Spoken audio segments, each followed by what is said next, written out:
Welcome to Apuri. Yan.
Welcome to Patao National High School. Alam nyo guys, dito po ako nag-aral ng high school.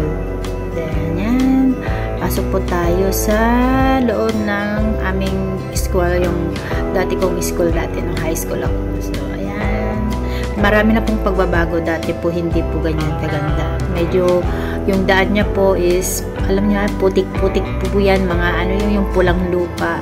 Tapos dami na pong improvement. Kaso nga lang, medyo nakakalungkot po dahil yung dati naming eskwelahan ay hindi na po siya ginagamit. Yung room po namin is ginawa na po nilang storage, parang tabakan na po ng mga basura. So eto, dyan po yung dati naming stage, dyan banda dyan yung banda doon yung stage. Tapos yan po yung mga third year classroom before. Tapos yan po, papunta po tayo dyan sa aming classroom before nung 4th year high school ako. So yan, medyo nakakalungkot po talaga, sobrang nakakalungkot. Na disappoint po ako nung pumunta ako kasi hindi po yan yung ini-expect ko na madadatnan ko for 2 decades po na hindi ko siya napasyalan. 26 years to be exact po. So ayan, puntahan na po natin yan. Sige, ayan po yan. So ayan na po yung aming room nung 4th year high school ako. So napakalungkot po kasi ginawa na po siyang basurahan, tambakan na po, hindi man lang po siya preserve. So nakakalungkot po talaga sa tagal-tagal ko pong hindi nakapunta dyan. Yan po yung aking madadatnan, yan po yung aking makikita. So na-disappoint po talaga ako, sobra. So ayan, papunta naman po tayo sa classroom ko nung 3rd year ako at saka 1st year. Yung 2nd year po, doon po yung 2nd year high school po ako. Yun po yung aking room, saka yun po yung stage namin. So dati wala po yan, bagong building na po yan. So ewan ko kung ginagamit nila. So bagong na pong tayo yan, wala po yan nung ang nag-aaral ako. So yan, at tapos itong na po to, putik po talaga yan dati. Yan, pulang lupa kung kung tawagin, kasi nga nasa bundok po siya. So pulang lupa po talaga. So pasok po tayo, puntahan po natin, daanan po natin yung aming school nung high school, anong 3rd year high school ako. So ayan po, ito po yung dati kong room nung 3rd year ako. Dati po siyang laboratory. So dahil kulang po kami ng room, dati ginawa na po nilang classroom namin. So ayan, dyan po ako nag 3rd year high school. So ewan ko kung ginagamit pa rin din po nila hanggang ngayon, kasi walang pasok nung pumunta ko dyan. So ayan po sa right side, dati po dyan yung mga yan po, dyan po yung left side pala yan, classroom ng 2nd year, 3rd year.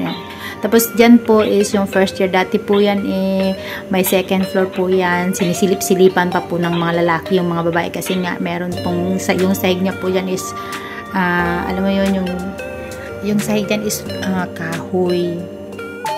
So ayan guys, puntahan naman natin yung daan pababa dun sa dati naming toilet. Nadulas-dulas pa ako dyan guys dati, kasi alam niyo yun, yung daan dyan is yung pulang lupa. So madulas po talaga yung pag umulan. So pati mga sapatos po namin dati is kulay pula na yan pagka kasi ngayon nga puro putik. So bundok po kasi siya. So yung lupa dyan is pula talaga. So yan po, pababa po dyan. Yan, pababa po dyan yung papunta sa toilet po namin dati. So, ayan guys, dito na nagtatapos yung quick pasya po sa Cagayan Valley. Sana sa susunod na balik ko dito, mapasyalan ko naman yung bagong school na gawa, bagong high school na gawa nila. So ayan guys, salamat ulit sa pagsama sa akin, at sa susunod na premiere ay sa Ilocos Norte naman po tayo. So abangan nyo po at samahan nyo ulit ako na pasyalan ng Ilocos Norte. So ayan guys, dito na po lahat nagtatapos ang ating panandaliang paglalakbay. So ayan, God bless us all. Thank you for always supporting me, and good luck po sa ating lahat. Goodbye and hanggang sa muli.